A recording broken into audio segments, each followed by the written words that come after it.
అన్నా అమ్మ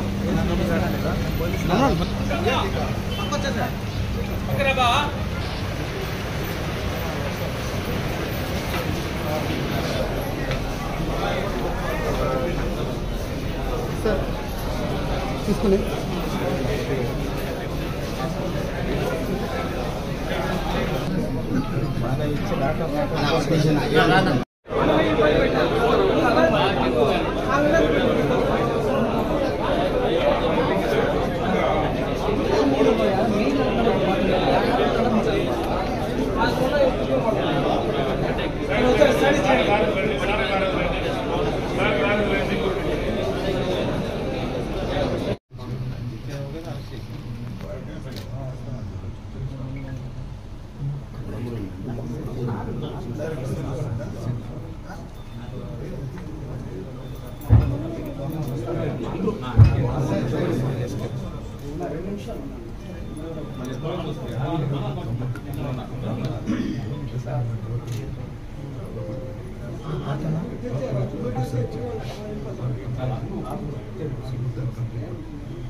ఓకేనా ఓకేనా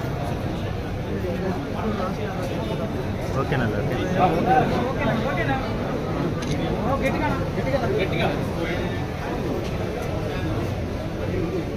చంద్రగిరి నియోజకవర్గ తెలుగుదేశం పార్టీ అభ్యర్థి నాని గారి పైన నిన్న జరిగినటువంటి దాడిని తీవ్రంగా కూడా ఖండిస్తున్నాం.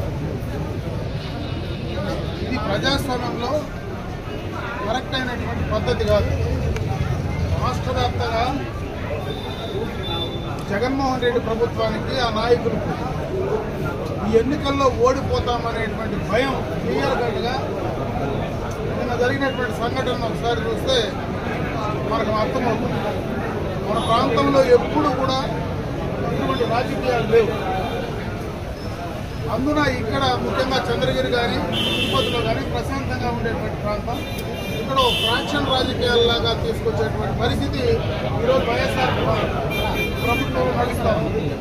పోలీస్ యంత్రాంగాన్ని కూడా మేము కోరుకుంటున్నాం. ఖచ్చితంగా పోలీసు కూడా సక్రమంగా సరైనటువంటి సమయంలో స్పందించడం లేదు. నిన్న జరిగినటువంటి దాడి సందర్భంగా నాని ఇప్పుడే లోపల మాట్లాడాడు. జరిగిన విషయాలన్నీ కూడా చెప్పడం కూడా జరిగింది. పోలీసుకు ఇన్ఫార్మ్ చేసినా కూడా సక్రమంగా సరైన టైంలో వాళ్ళు అలర్ట్ కాలేదు, రాలేదు అనే క్లియర్ కట్గా ఆయన చెప్పడం జరుగుతూ ఉంది. గత ప్రభుత్వంలోనే అక్కడ ఉన్నటువంటి డిఎస్పీనో సిఐనో వేశారు.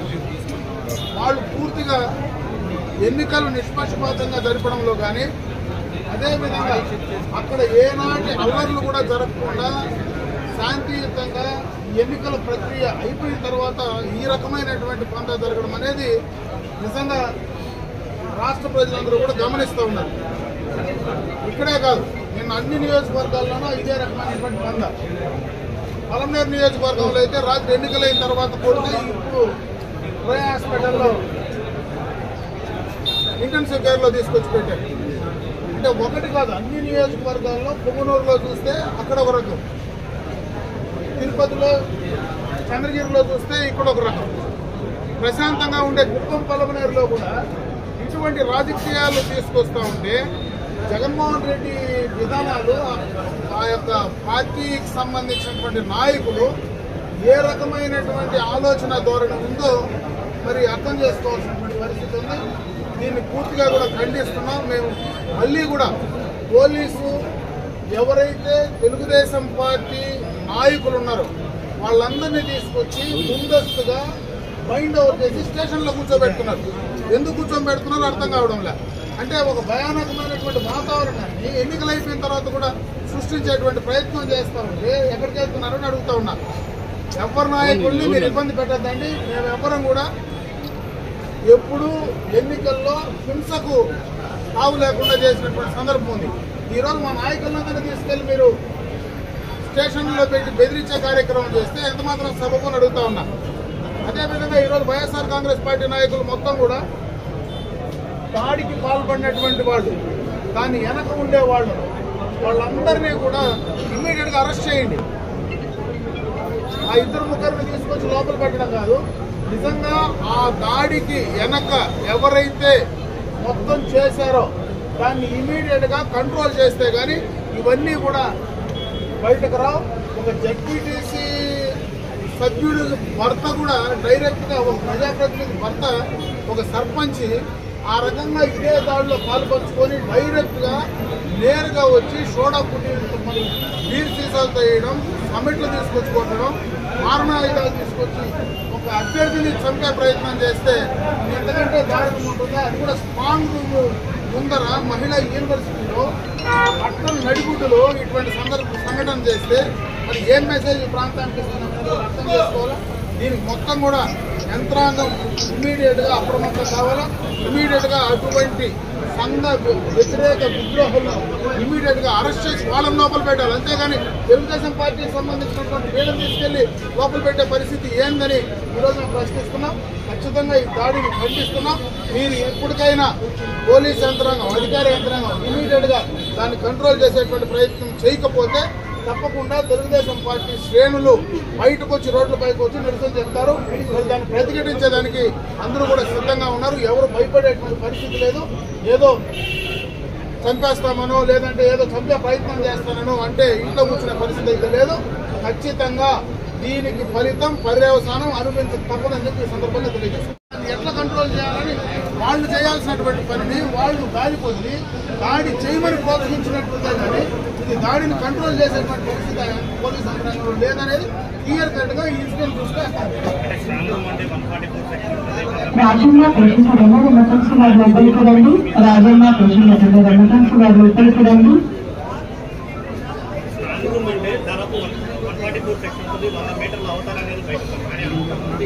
అక్కడే ఉండడానికి అక్కడే ఉండి పక్కాగా ప్లాన్ చేస్తారని చెప్పి ఆలోచిస్తున్నారు. అలాంటిది ఏమీ లేదు. వాళ్ళు కూడా పరిశీలన చేయడానికి వాళ్ళకి మొత్తం నియోజకవర్గం అంతా 144 సెక్షన్ ఉంది. మన పోలీసులు ప్రతి చోట కార్నర్ లో ఎలక్షన్ పోలింగ్ సంబంధించి 144 సెక్షన్ అమల్లో ఉందని చెప్పి మాటల్లో మైకులు పెట్టి దేశమంతా చెప్తున్నారు. అటువంటిది స్ట్రాంగ్ రూమ్ దగ్గర అంతమంది రావాలంటే రావాల్సిన అవసరం లేదు. సంఘటన లోపల అంతమంది ఉండాల్సిన అవసరం లేదు. అంతమంది ఇంటెన్స్గా అంటే ఉద్దేశపూర్వకంగా లోపలికి వచ్చారంటే దాడి ముందే ప్లాన్ చేశారని క్లియర్గా అర్థమవుతుంది. దాన్ని పోలీస్ యంత్రాంగం ఎందుకు పసిగట్టు లేకుండా చేయాలనేది పోలీసులే సమాధానం చెప్పాలా. ఇది పూర్తిగా పోలీసు వ్యవస్థ పోలీసుల సహకారం కంటే కూడా పోలీసు వ్యవస్థ దీనిపైన వైఫల్యం చెందింది. మీడియా ప్రతినిధులు మీడియా వాళ్ళు వెళితే మీడియా వాళ్ళ పైన కూడా పడిపోతారు, వాళ్ళని కూడా తిరగబడి. అంటే మీడియా అనే లేకుండా వరుస పెట్టి ఎవరు కొడితే వాళ్ళందరినీ కొడుతున్నారంటే వాళ్ళ కంట్రోల్లో ఉంటుంది లేదా ఇంటెన్షనల్గా వేరే తాగి వచ్చి అందరి మీద ఎవడని తెలియకుండా అందరి మీద పడుతున్నారు అనేది క్లియర్ కట్గా అర్థమవుతుంది. కాబట్టి ఎవరి మీద పడినా, మీడియా మీద పడినా, తెలుగుదేశం పార్టీ నాయకుల మీద పడినా, కార్యకర్తల మీద పడినా దీన్ని పూర్తిగా కూడా ఖండించాల్సినటువంటి పరిస్థితి.